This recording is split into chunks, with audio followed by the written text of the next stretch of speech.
Very pleased to call to make his maiden speech, Ben Everitt. Thank you very much, Madam Deputy Speaker, and it is a genuine honour to rise to give my first speech and to speak for the first time representing 91,555 electors. And the opportunity of rising for the first time gives me the opportunity to say congratulations to you, to your chair. And also, it gives me the opportunity to follow in the tradition of paying tribute to my predecessor. My predecessor was Mark Lancaster MP. He's well respected across the House, and he entered Parliament in 2005 as the MP for Milton Keynes North East. Throughout that time, and indeed until today, he remains a colonel in the Territorial Army. He saw action in Kosovo and in Bosnia and Afghanistan. He had a distinguished ministerial career. As Defence Minister, he rolled out the Armed Forces Covenant, and he was instrumental in the Defence Review, the Modernising Defence Review. In our constituency, his work is very appreciated, in particular in categorising the drug cat as a Category C narcotic, and that work is welcomed and remembered fondly by communities in our constituency. I asked around for amusing and shareable anecdotes about Mark, and I received a lot of responses, none of which actually hit both of those categories. But suffice to say, he was an excellent MP, he was an excellent minister, and he remains an officer and a gentleman. He's not in the chamber now, but my right honourable friend, the member for Holdham Price and Howden, he mentioned the Golden Triangle, where a triangle of growth and opportunity that comes up from London to Oxford and to Cambridge. And of course, the middle bit of the north end of that triangle is Milton Keynes, which I represent, along with my right honourable colleague from Milton Keynes North, South on the bench there. Milton Keynes is a wonderful place. It has an economy that is worth £12 billion a year to the Exchequer. It is one of the most productive places outside of London. 1/3 of the employees work in knowledge-intensive industries. It is one of the fastest growing places not only in the UK, but also in Europe. And for that, Milton Keynes will play a significant and important role in the UK's post-Brexit industrial strategy, in our place in the world. The Right Honourable Member for Wantage, when he stood up, gave an excellent maiden speech. It was a tour de force. In fact, it was a tour de didcot. I'm not going to give you a tour of Milton Keynes because there's plenty to do. But if you were to do a tour of Milton Keynes, it would take you probably about 10 minutes by car, because everything, as my wife says, everything is 10 minutes away in Milton Keynes. It's a very, very functional city. But it's also a city, or a constituency, of three parts. There's the city itself, home of the concrete cows, of course. There's the rural bit, which is the northern end of Milton Keynes North constituency. And as a lad, I grew up, my first job was sweeping yards on farms, driving tractors in fields that were destined to export through the ports mentioned by my right honourable friend in front of me as part of Britain's contribution to the world. So that part of the constituency is incredibly important to me. And then there's the third bit, and I'll come to the third bit in a minute. The third bit is what I'm calling the frontier of Milton Keynes, and I will get to that in a second. So the city of Milton Keynes, it's the #1 destination for business and finance investment outside of London. It is a hub for finance, for tech, for innovation, for industry, as evidenced by Santander recently opening a innovation hub a tech innovation hub worth 6,000 jobs in our constituency. But there's much more to it than business and finance. You can shop, you can ski, you can dine, you can drink. In Milton Keynes, our groceries are delivered by robots. Our cycleways are shared with driverless car pods. We are a city that is going places. Yeah.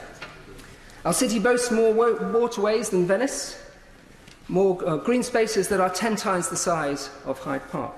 And of course, it is home to the Concrete Cow Brewery, which, Madam Deputy Speaker, I recommend the Concrete Cow's MK-IPA.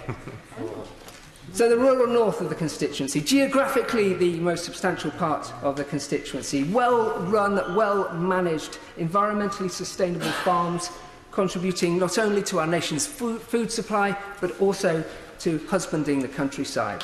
Wonderful villages, vibrant, lively communities. 2 beautiful market towns. The market town of Oney is slightly older than Milton Keynes, only roughly 1,000 years or so. The market town of Newport Pagnell, where I spent a considerable amount of time talking to people during the election, is beautiful in a way that only those of us that are born in market towns can actually describe. There's something very, very special about market towns.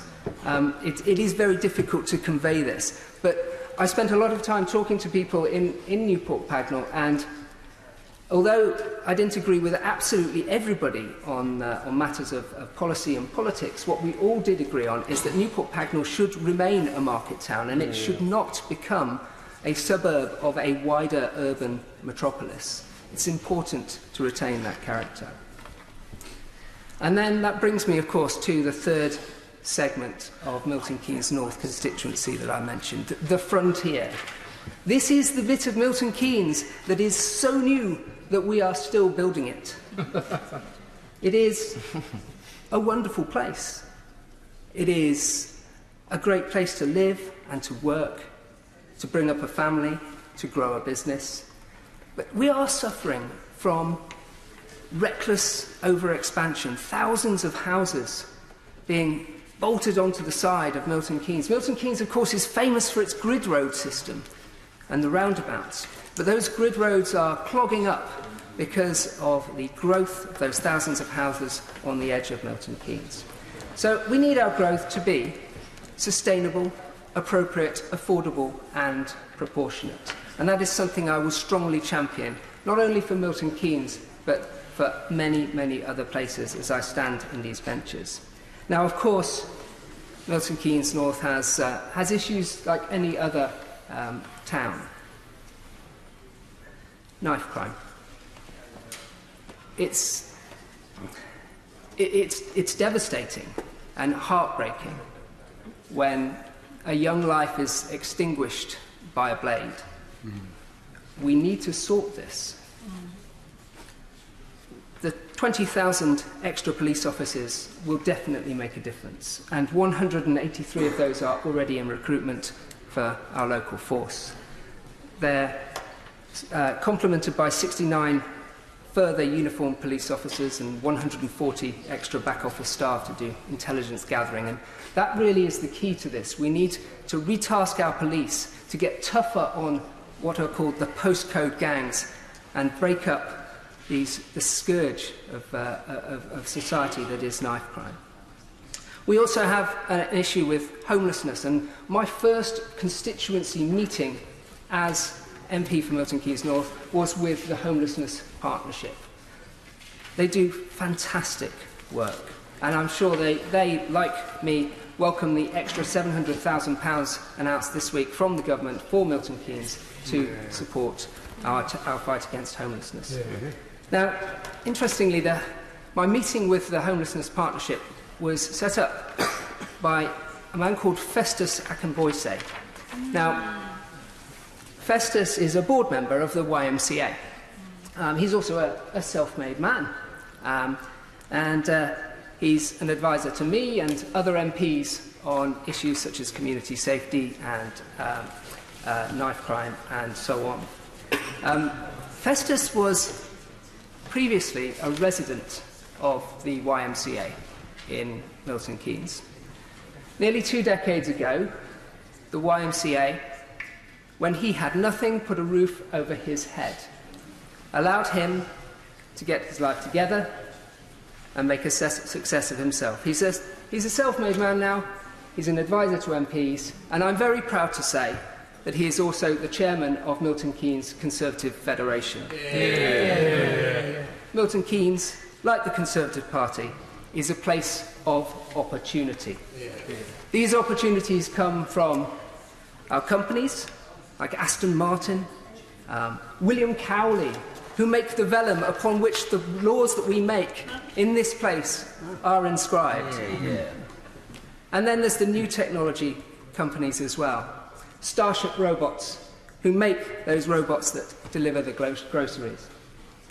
There's plenty of catapult companies working in artificial intelligence and driverless cars. And of course, Milton Keynes is home to the most electric car charging points in any UK town or city. And our schools, we have 14 outstanding primary schools in the constituency, and many wonderful secondary schools at which it was a pleasure to speak during the campaign. So with the schools and with the people, with the entrepreneurial spirit and with the right kind of investment and sustainable, affordable, appropriate growth, the second part of Milton Keynes' first century can be even better than the first. Thank you.